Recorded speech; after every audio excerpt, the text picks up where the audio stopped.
high. So how have you been able to take advantage of your opportunities tonight? I mean, like you just said, just taking advantage of opportunity, not really looking just to, you know what I mean, come out here and just compete, whatever it looks like. Luck going forward. Angel? In the third quarter alone, 13 points, 5 pretty on point with his normal rotation. And now Desmond Bane, after knocking the free throw down, 20 points, another double-double for Desmond Bane.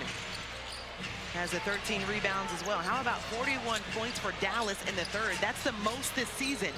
4 on the shot clock as Klay Thompson loses it, trying to get to the bucket.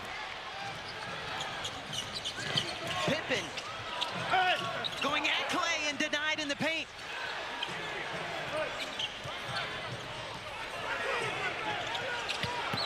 Edie going at Marshall, draws the double team from Dinwiddie that opens the lane, and Edie able to push that out.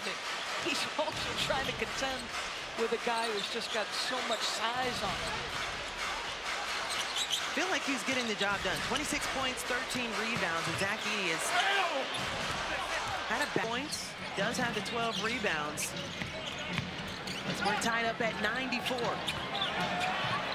little bit too much for him to handle on the inside as Najee Marshall sends it back to Dante Exum, who had one of the coolest threes we've seen from Dallas in this game. 5 players in double figures for Dallas.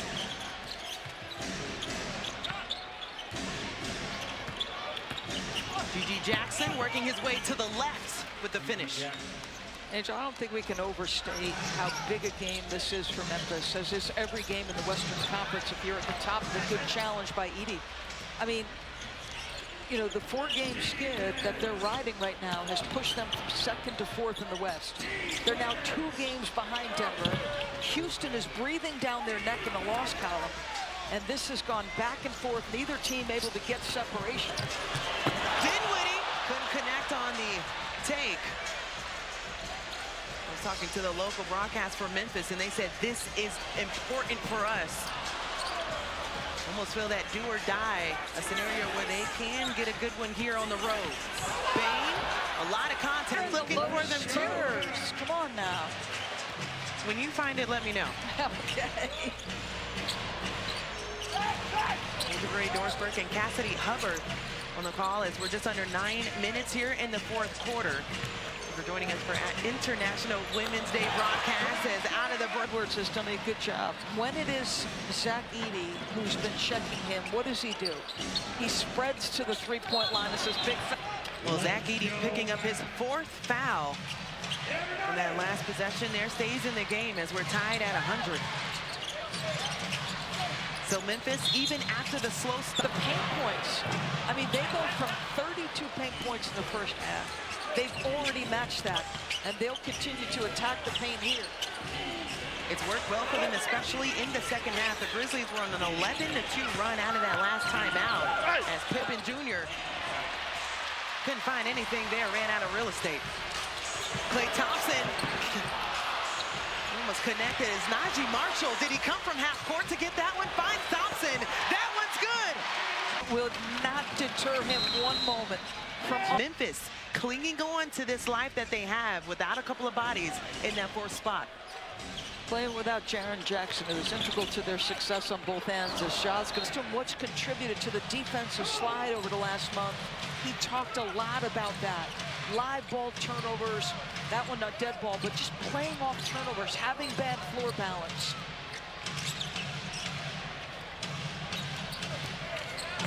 Almost looked like John Morant when he threw that one out. It was with a good arm. 13 on the shot clock. Got some connection there as Williams got that one broken up. We've had 13 lead changes. We've been tied 10 times as we're approaching the 7-minute mark in the 4th. Luke Kennard drops that one in.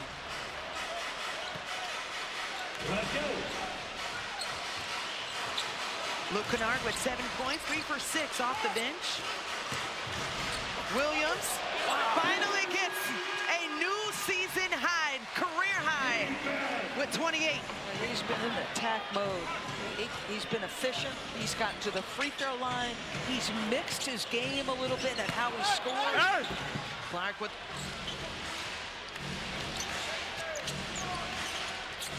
Toe Cassidy just owning the moment as barely getting it in. Clark almost had himself another trip on the other side. Playoffs. First team in March. They look fabulous. To say there was one person in the... What a tear we've seen. The Lakers on an 8-game win streak going into overtime against New York. And for Memphis. Memphis second best in the league in that. How about them in points per game and points in the paint? A year ago, they were at the bottom of the league. This year, completely different. 8 on the shot clock. Spencer Dinwiddie pulls up in and out. Najee Marshall with another rebound. Klay Thompson couldn't convert on that one, though. 16 rebounds for Najee Marshall.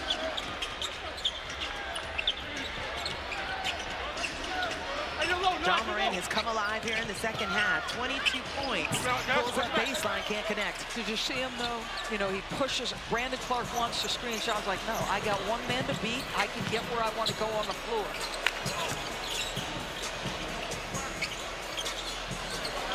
Klay Thompson, after the head shake at half court, we've seen him find some extra buckets for Dallas. Is Clark able to keep that in bounds? Finding Aldama.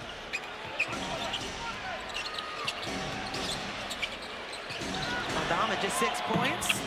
Trade from Kennard. And 5 to go here in the fourth. Both teams coming in, dropping 5 of their last 6 games as John Moran able to kiss that off the glass. We are marching toward the same kind of finish that has been not kind to Memphis, right? Before their OKC loss, which was by double figures, they dropped their previous 3 by game-winning buckets with about 2.5 left on the game clock. Memphis 13 and 15, 20th in the NBA in clutch time. Some moves and a lot there. Dallas, you can see the life coming from this arena right now.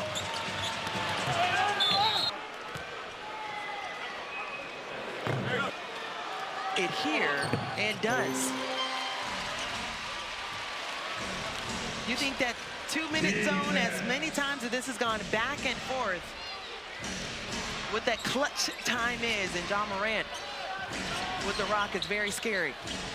Marshall thought he had a steal, took the gamble, and Desmond made him pay. 32 times they have gone down the wire clutch games. They are 16 and 16.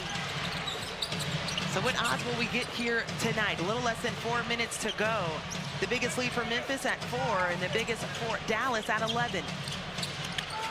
Dinwiddie finds Max Christie, who has been off from 3 tonight. And Desmond Bane cracks back again and gets his 16th rebound. That guy has been so dynamic pursuing the basketball.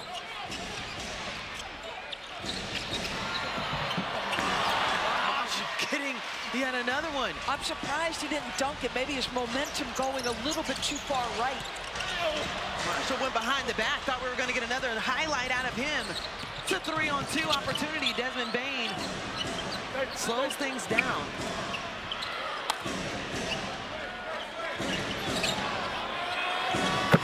Towards and 6 assists. How good is that range from Desmond Bane? How good is he overall? He has 16 rebounds, a new career high, and knocks down the triple to give Memphis.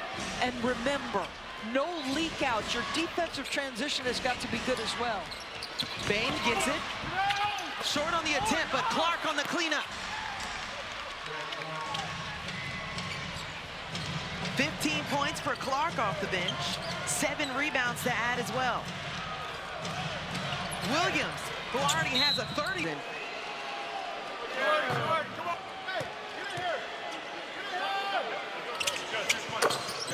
For Memphis before they are the same. 2-minute warning. Backdoor. Stripped away. What a play defensively for Klay. Klay Thompson. Crowd wanted that one. There's not enough juice, well, a little wide left.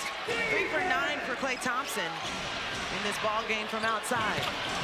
John Morant parted like... Desmond Bane didn't get that. Ja just takes an opportunity. Took a hit up top. Marshall's freed up. 10 on the shot clock. About a minute difference right now. John Morant going at Brandon Williams. There's not much you can do.